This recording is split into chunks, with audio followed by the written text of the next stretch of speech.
आप सभी सज्जनों को मेरा नमस्कार हो। अभी मैंने आपको जैमिनी चतुर्दशा के बारे के नियम बताए थे। अब मैं आपको महादशा और अंतदशा लगा के बता रहा हूँ। जैमिनी पद्धति में दो ही दशा ली जाती हैं, महादशा और अंतदशा। और पाराशर पद्धति में तीन दशाएं ली जाती हैं, महादशा, अंतदशा और प्रत्यंत दशा। यही सिर्फ अंतर है। उसमें ग्रहों से लेते हैं, इसमें लेते हैं राशियों से। आप इस बात में कंफ्यूज नहीं हो जाना। यहाँ पर मैंने 2 लिखा हुआ माइनस और महादशा में लिखा हुआ प्लस, यानी शब्द में। जो ये गणना है हमारे शब्द और अपशब्द, ये कुंडली में हमने कैसे चलना है, ऐसे चलना है या ऐसे चलना है, सीधा चलना है या उल्टा चलना है। जैसे हमने एक राशि की गणना करनी है, मंगल तक जाना है, तो इसमें एक लिखा अपशब्द, तो हम जाएंगे 1 और 2। फिर देखेंगे केतु को, मंगल को केतु से जोड़ते हैं और राहु को जोड़ते हैं शनि से। तो ये हमारी गणना है। कुंडली में हम जो गिनती करेंगे वो कैसे करेंगे। 2 में उल्टा है तो 2 में जाएंगे 1 2 3 4, जैसे माना 2 ये। और एक आपको बता देता हूँ, कोई भी ग्रह अपनी राशि में बैठा हो, उसके पूरे 12 वर्ष होते हैं, उसमें से कोई वर्ष घटाया नहीं जाता है। बाकी सभी में से एक एक वर्ष घटाया जाता है। अब जैसे हमारा यह 5 है, 5 इसमें है प्लस, इसमें है माइनस। हम जब महादशा की गणना करेंगे तो हम उल्टी गिनती करेंगे। जैसे हमने इसकी गणना करनी है, 5वीं राशि है होती है सूर्य की, इसे उल्टे पे जाए। उल्टे का मतलब ये है कि 5 4 3 2 1, तो 1 2 3 4 5, 5 में घटाएंगे 1, ठीक है ना। और इसकी और जो कुंडली की गणना है हम ग्रहों की कैसे करेंगे, वो ये नियम ही है। आदमी यहाँ पर ज्यादा कंफ्यूज हो जाते हैं। ये जो मैंने लिखा है, ये कुंडली में हम कैसे चलना है, शुरुआत करनी है 1 से 12 में जाना है या सीधे में जाना, उल्टे में जाना, ये उसके लिए है। और महादशा का नियम हमारा ये है, 1 2 3 गणना सीधी होगी, 4 5 6 उल्टी होगी, 7 8 9 सीधी होगी, 10 11 12 उल्टी होगी। अब मैं आपको बता रहा हूं हमारी जो ये गणना है। मेष मंगल बैठा हुआ है, ये मेष लगन है हमारी। तो मेष जो लगन है वो है मंगल की। अब हम देख रहे हैं कि मैंने आपको बताया था कि इसकी गणना है सीधी 1 2, तो यहां लिखेंगे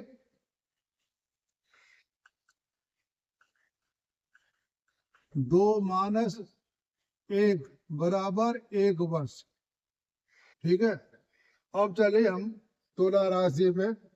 तुला का लिए सीधा है, तो तुला जहाँ शुक्र बैठा है, ये बैठा है यहीं पर, तो इसकी होंगी अपने घर में, तो ये हो गए हमारे पूरे 12 वर्ष, ठीक है। अब चले हम 3 में, ये भी सीधी है, तो बुध कहाँ बैठा ये हम देखना हमने। 1 2 3 4 5 6 7 8 9 10, 10 वर्ष हो गए। तो 10 माइनस 1 बराबर 9।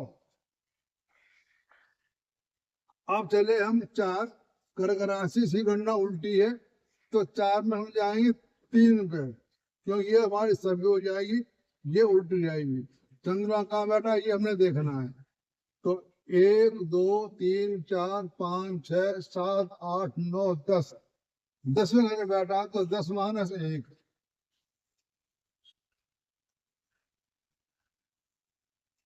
10 माइनस 1 बराबर 9। ठीक है, अब चले हम सिंह राशि पे। इसकी गणना है उल्टी, तो हम जाएंगे 5 4 6 पे सीधे जाएंगे, उल्टी जाएंगे। सूर्य कहाँ बैठे ये देखना हमने, 1 2 3 4 5, 5 में से गया 1, 5 में गया 1 बराबर होता है 4 साल।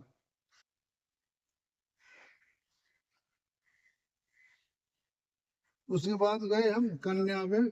कन्या की गणना उल्टी है, तो हम जाए 5 तरफ। बुध कहाँ बैठा, इसका स्वामी होता है बुध। बुध कहाँ बैठा है, 1 2 3 4 5 6 7, तो 7 माइनस 1, 7 माइनस 1 बराबर 6। अब चले हम तुला। तुला की गणना है सीधी, तो ये तुला में जाएंगे सीधे। अब ये शुक्र कहाँ बैठा है, शुक्र कहाँ, इसका स्वामी शुक्र है। शुक्र कहाँ बैठा हुआ, 1 2 3 4 5 6 7 8, तो 8 माइनस 1, 8 माइनस 1 बराबर 7। अब देखना है वृश्चिक राशि, तो इसके लिए मैंने बताया था कि जिसके अंश ज्यादा होंगे वहां तक गिनती करेंगे। मंगल के 2 ग्रह होते हैं, मंगल और केतु, और केतु के ग्रह ज्यादा हैं तो केतु तक जाएंगे, और मंगल के ग्रह ज्यादा हैं अंश तो मंगल तक जाएंगे। तो किसी साथ ग्रह बैठा हुआ है वो बलवान होता वहां तक जाएंगे। लेकिन यहाँ पर दोनों में ग्रह बैठे हुए हैं, केतु साथ ग्रह बैठा हुआ है और मंगल साथ ग्रह बैठा हुआ है। लेकिन यहाँ केतु के अंश है 26 डिग्री का है और मंगल 19 डिग्री का, तो हम केतु तक की गणना करेंगे। तो वृश्चिक लगन की जो गणना होती है वो सीधी होती है। तो हम जाएंगे एक के बाद, नहीं 6, हाँ 8, 8 हमारी ये है, तो ये सीधी जाएगी। तो सीधी जाएगी ऐसे, 1 2 3 4 5, तो 5 में से गया 1, तो बचे 4।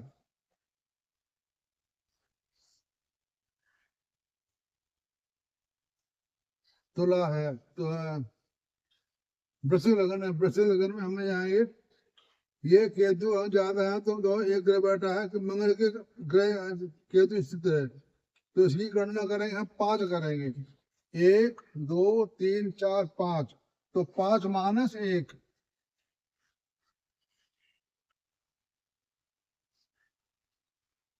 5 माइनस 1 बराबर 4। ठीक है, अब करेंगे गिनती करेंगे हम धनु राशि की। धनु की गिनती सीधी है, सीधी गिनती होगी तो 9 के 10 जाएंगे, 8 बने जाएंगे। गुरु कहाँ बैठा है, 1 2 3 4 5, 5 माइनस 1, 5 माइनस 1 बराबर 4। अब जाएंगे 10। 10 की कुंडी उल्टी है, 10 का स्वामी है शनि। शनि को देखें कहाँ बैठा हुआ है, तो 10 पे जाएंगे उल्टा, 10 पे जाएंगे 9 पे, 1 2 3 4 5 6 7 8 9 10, तो 10 माइनस 1, 10 माइनस 1 बराबर 9।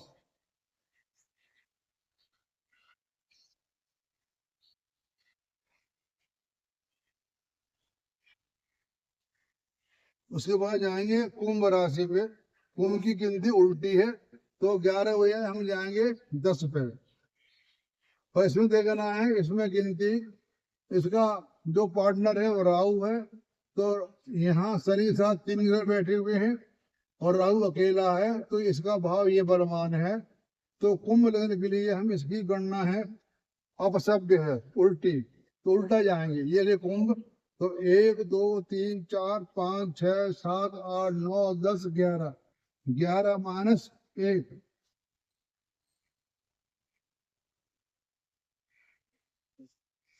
11 माइनस 1 बराबर 10। 12 की भी उल्टी है, 12 इधर जाएंगे हम 11, ऐसे नहीं ऐसे जाएंगे। गुरु कहाँ बैठा ये देखना हमने, तो एक इसका स्वामी गुरु 1 2 3 4 5 6 7 8 9 10, 11, 12, 12 मान से 1, 12 मान 1 बराबर 11। ये हो गई हमारी महादशा। ठीक है ना, ये हमारी महादशा हो गई। तो इसके लिए हम, अब आपको ये समझ आ गया होगा कि हम कुंडली में गिनती करेंगे, वो 1 से शुरू करें मेष से, तो 1 के बाद 2 करेंगे या 12 की करेंगे। तो मैंने यहाँ लिख दिया है, ये प्रश्न है ये, तो हम 1 के बाद 2 की तरफ जाएंगे। और ये जो 2 हमारा मानस है, लगन में 2 राशि होती है, लगन में 2 राशि, तो हम जाते इस तरफ जाते, उल्टे जाते, 2 की बजाय 1 से गिनती करते, ऐसे करते। तो ये मैंने आपको बता दी महादशा गणना। अब आपको बता रहा हूं अंतदशा गणना कैसे करते हैं।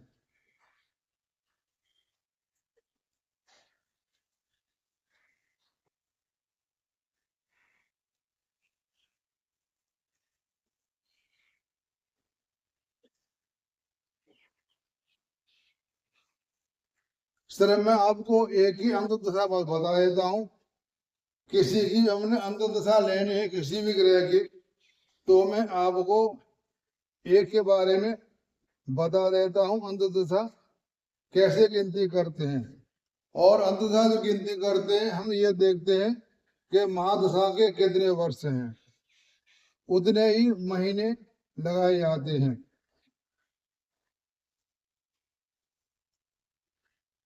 तो उसका जो हिसाब है, हम जैसे मेष की गिनती कर रहे हैं, सुनो, मेष की सभ्य में है, तो मेष की जो सभ्य है हमारी गणना है, वो हम लिख लेंगे 2, क्योंकि अंत दशा में जिसकी गणना हम करते हैं वो राशि आएगी बाद में। 1 की बजाय हम 2 को लेंगे। अगर 2 की होती, उल्टी होती, 2 की मानने होती, तो हम गिनती करते मीन से, क्योंकि वृष को हमने लास्ट में लेना है। अगर उल्टी होती, जैसे वृष राशि को उल्टी है, तो हम मेष मीन कोम कर लिखते, वृष की और मेष की सीधी है, तो मेष के बाद 2 राशि आती है, हम 2 लिखेंगे ऐसे। तो हमने यहाँ लिख दिया 2 राशि, 2, 3, 4, 5, 6, 7, 8, 9, 10, 11, 12। नियम वही रहेगा प्लस माइनस का, महादशा हो अंतदशा, लेकिन सिर्फ जिसकी अंतदशा लेते हैं वो आएगी लास्ट में। तो हम पहले दशाओं के बारे में लिख लेते हैं।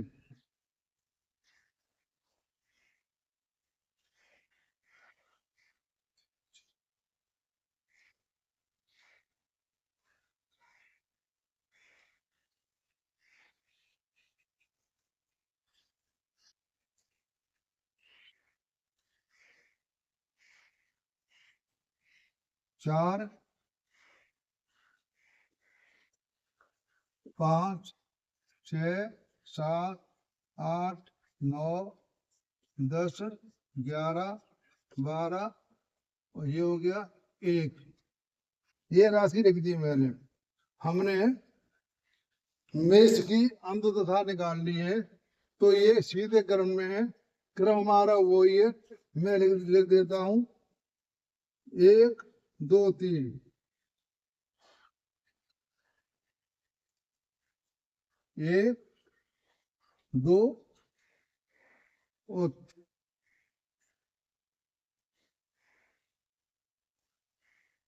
1, 11, 12, ये शब्द है 1, 11, 12।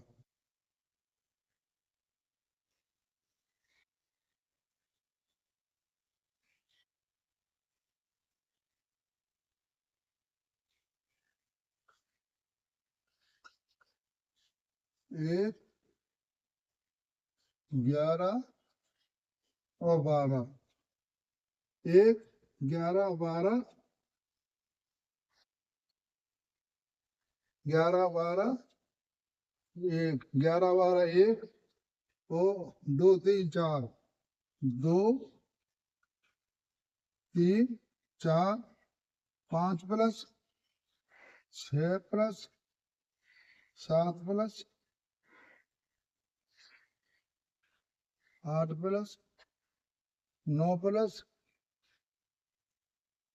9 माइनस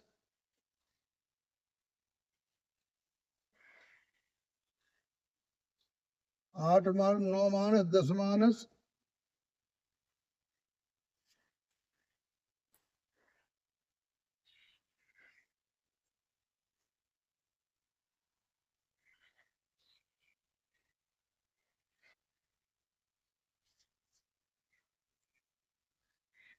हमारा नियम ये मैंने यहाँ लिख रखा, यही नियम चलेगा दोनों पर।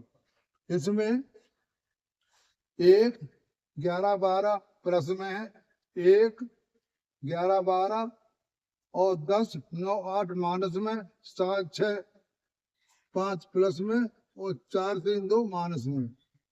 अब हम ले रहे हैं मेष की गणना कर रहे हैं। मेष की गणना होगी इसमें प्लस में होगी। ये मैं लिख दिया सभ्य।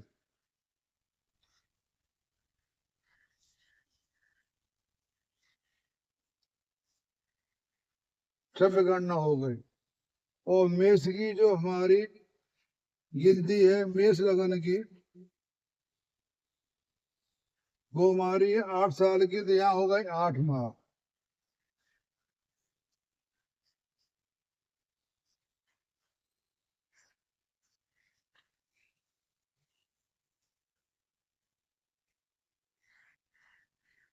जो 8 माह हमारे हैं, ये है 1941 की।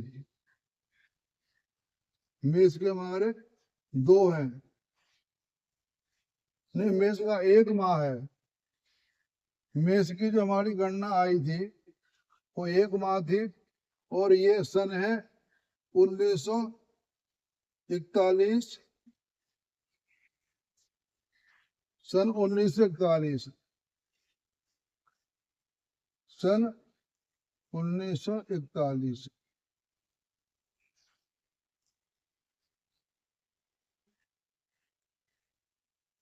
सन 1941 अप्रैल।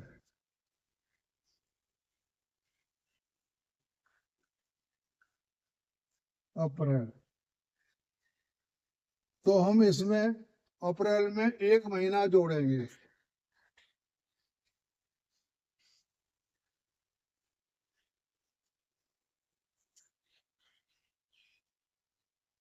ये कुंडली हमारी जो है हमारे पास है, ये कुंडली है 1940 की। ये कुंडली हमारा 1940 की है। अप्रैल 1940 की है, तो हम पहले चलेंगे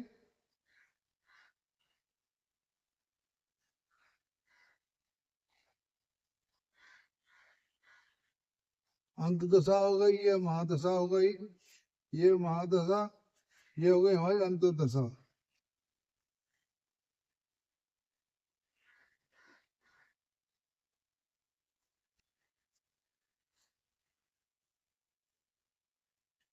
अप्रैल के हमारे इसमें हम अप्रैल का जो महीना है उसमें एक एक महीना हम जोड़ते जाएंगे।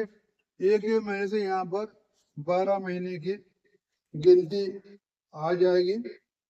और ये जो गिनती हमारी है,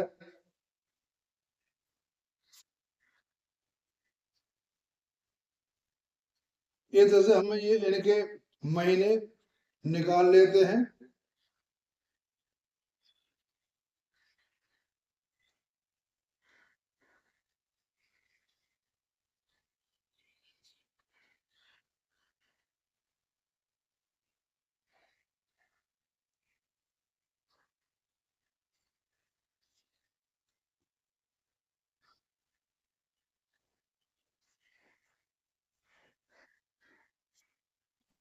ऐसा महीने जोड़ के फिर हम उसकी कुंडली बनाते हैं। यहाँ पर जैसे हमारी ये लग्न कुंडली है, मेष की है, तो मेष लग्न बना लेंगे, उसमें ग्रहों को बैठा देंगे फिर हम देखेंगे इसमें कौन सा कारक कहाँ पर बैठा हुआ है।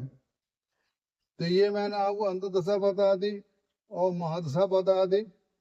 सिर्फ अंतदशा में फर्क यही है, जिस ग्रह के जितने साल आए हैं उतने महीने मान के हम अप्रैल 1940 में लेकर जोड़ते जाएंगे। जैसे अप्रैल के जैसे मान लो 6 महीने हैं, तो मई जून जुलाई अगस्त अक्टूबर, अप्रैल टू अक्टूबर लिख देंगे और 1940 लिख देंगे।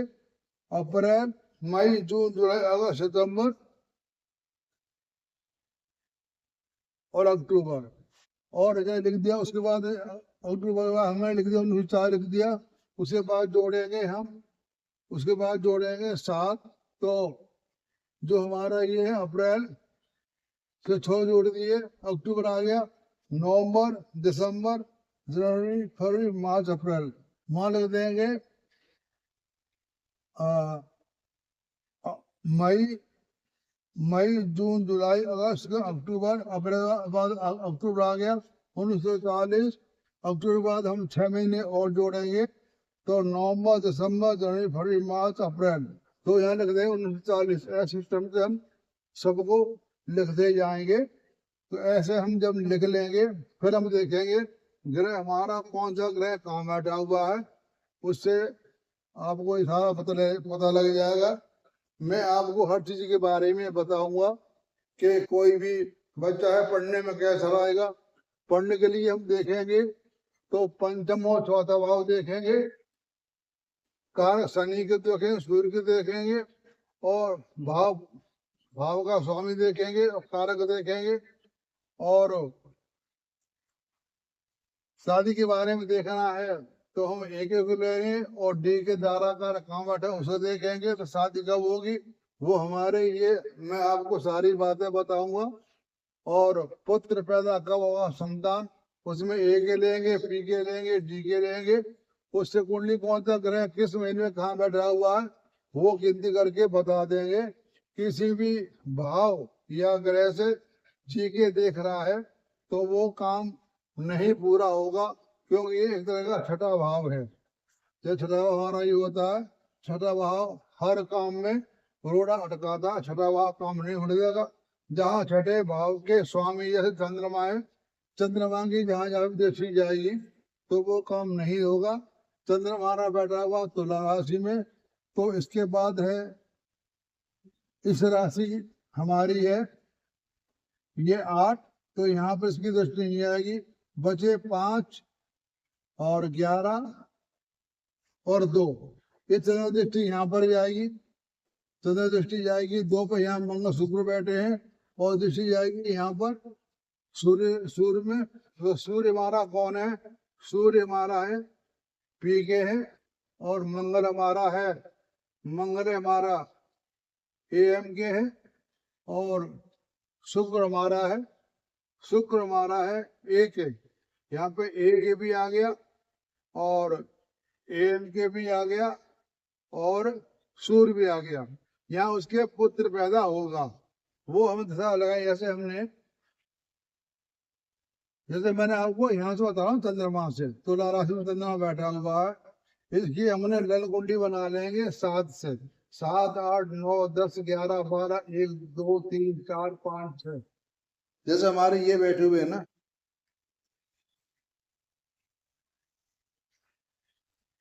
ये बना लेंगे 7 7 8 9 10 11 12 1 2 3 4 5। अब हम ग्रह को ऐसे ही बिठा लेंगे। 7 में चंद्रमा है, 6 में है राहु, और 2 में है शुक्र और मंगल। 2 में शुक्र और मंगल, और 12 में बुध केतु। 12 में है बुध और केतु, बुध केतु, और 1 में गुरु सूर्य शनि। गुरु सूर्य और शनि, 1 2 3 4 5 6 7 8 9, हमारे 9 ग्रह हो गए। शुक्र हमारा एक है, शुक्र हमारा एक है,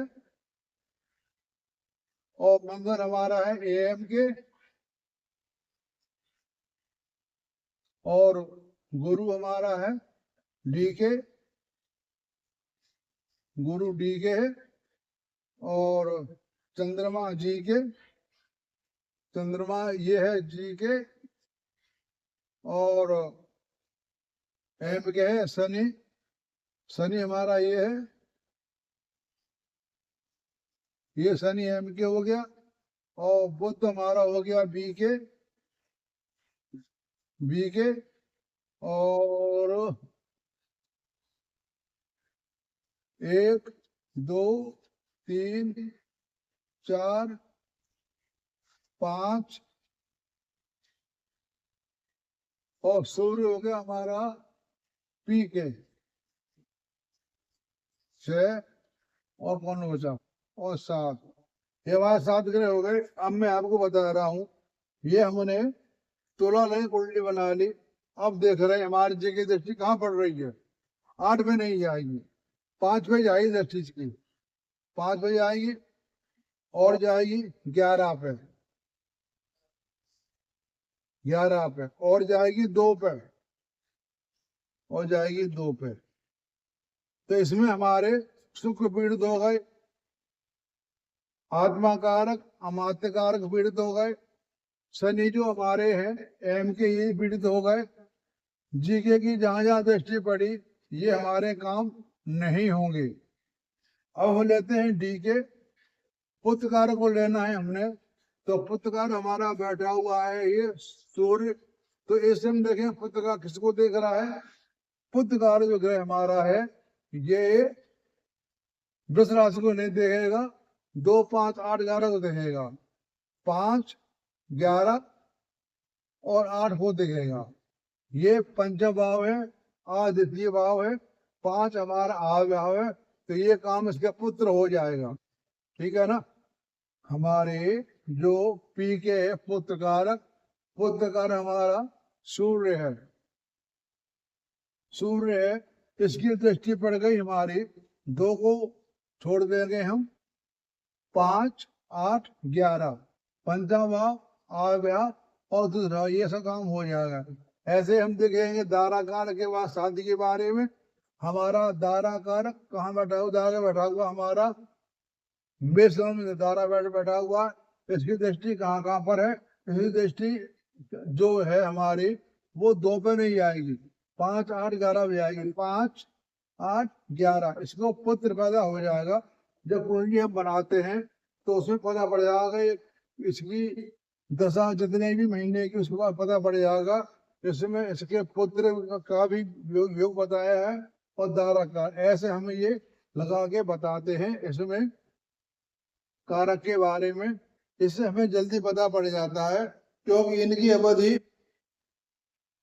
इनकी जो अवधि होती है महादशा की साल होती है।